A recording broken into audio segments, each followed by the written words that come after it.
नमस्कार, मैं शंभू शिखर मधुबनी बिहार से आया हूँ। हालांकि दिल्ली में मेरी पढ़ाई लिखाई हुई, मैंने बहुत मेहनत की। बड़ी मेहनत करके मैंने एक छोटा सा कमरा किराए पे लिया, फिर उस पे कब्जा किया। और दिल्ली में रहते हुए मेरे तरह तरह के अनुभव हुए। मुझे तो याद है, एक पुलिस वाला चाय वाले के पास गया। अच्छा। बोला, भाई चाय वाले, एक कप देशभक्ति चाय पिला। पुलिस ने चाय पिया और बिना पैसे दिए चला गया। मैं साइड में खड़ा था, मैंने कहा, एक कप देशभक्ति चाय मुझे भी पिला दो। बोला, भाई साहब, देशभक्ति चाय सिर्फ पुलिस वालों के लिए है जो फ्री में पी के जाते हैं। अच्छा। मैंने कहा, ठीक है, मत पिला, लेकिन ये बता कि तू देशभक्ति चाय बनाता कैसे है। बोला, जी मेरे यहाँ सुबह सुबह हिंदू, मुस्लिम, सिख, ईसाई सब चाय पीने आते हैं, उनकी थोड़ी थोड़ी चाय बच जाती है।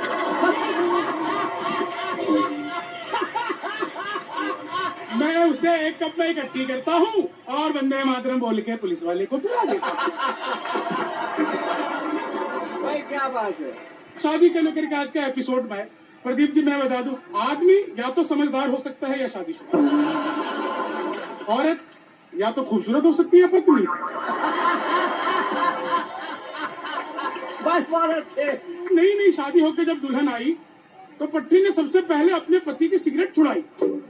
सिगरेट छुड़ाने के बाद फिर उसकी शराब पीने की आदत छुड़ाई, फिर दोस्तों से मिलना जुलना छुड़ाया, और सब कुछ छुड़ाने के बाद एक दिन रोमांटिक होके बोली, अब आप पहले जैसे रहे नहीं।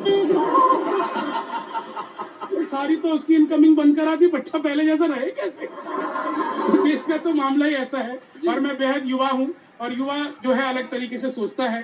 युवाओं की उम्र शादी करने की नहीं, प्रेम करने की होती है। जी, मेरा इस पे बड़ा यकीन है, और वहीं से मैं बात शुरू करता हूँ। प्रदीप जी, आप देश के इतने बड़े कवि हैं। शैलेश जी, तुम्हारे साथ बैठे टाइम का कुछ यूज हो जाए, तुम्हें चाहे कि देखे दिल बहुत कंफ्यूज हो जाए। तुम्हारे साथ बैठे टाइम का कुछ यूज हो जाए, तुम्हें चाहे कि देखे दिल बहुत कंफ्यूज हो जाए। हमारी हर कहानी हर जगह सुर्खी में हो दिलबर, कभी हम तुम मिले ऐसे कि ब्रेकिंग न्यूज हो जाए। क्या बात है।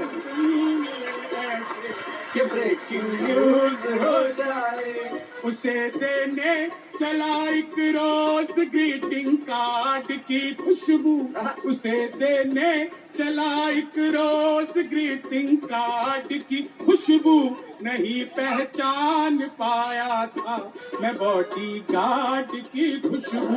बहुत तोड़ा मुझे फोड़ा, हुआ मैं एम्स में भर्ती, अभी तक आ रही जोड़ों से जर्नल वार्ड की खुशबू, अभी तक आ रही जोड़ों से जर्नल वार्ड की खुशबू। मैं एक कविता अपनी सोना मेरी बड़ी देश में धीरे धीरे प्रसिद्ध हो रही है जी। मैं इस मंच से आप लोगों तक पहुंचाना चाहता हूं।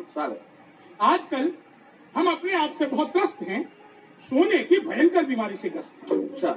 आजकल हम अपने आप से बहुत त्रस्त हैं, सोने की भयंकर बीमारी से ग्रस्त हैं। न मौका देखते हैं न दस्तूर, सोते हैं भरपूर। एक बार सोते सोते इतना टाइम पास हो गया कि लोगों को हमारे मरने का आभास हुआ। एक बार सोते सोते इतना टाइम पास हो गया कि लोगों को हमारे मरने का आभास हो गया। लोग हमें चारपाई समेत शमशान घाट उठा लाए।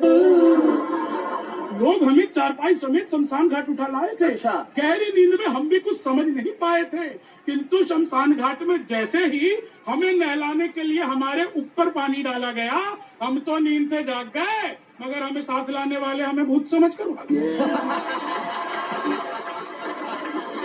अपन तो सोने में बचपन से ही बड़े तेज हैं। अच्छा। हमारे सारे किस्से एक से बढ़कर एक सनसनीखेज है। बोर्ड की परीक्षा में प्रश्न पत्र मिलते ही सो गए थे। अच्छा। बोर्ड की परीक्षा में प्रश्न पत्र मिलते ही सो गए थे। आंख तो तब खुली जब परीक्षा में फेल हो गए थे। शादी वाले दिन पहले फेरे के बाद ही सो गए। शादी वाले दिन पहले फेरे के बाद ही सो गए। नींद तो तब टूटी जब दो दो बच्चे हो। शादी वाले दिन पहले फेरे के बाद ही सो गए। नींद तो तब टूटी जब दो दो बच्चे हो गए। अब तो बस हमारी यही तमन्ना है, अब तो हमारी बस यही तमन्ना है कि आयोजक हमें सम्मान के बदले दे दे चारपाई। अच्छा। साथ में एक रजाई, हम कविता खत्म करते ही मंच पर सो जाएंगे। अगले एपिसोड में बुलाना नहीं पड़ेगा, यहीं से उठकर सीधे कविता सुनाएंगे।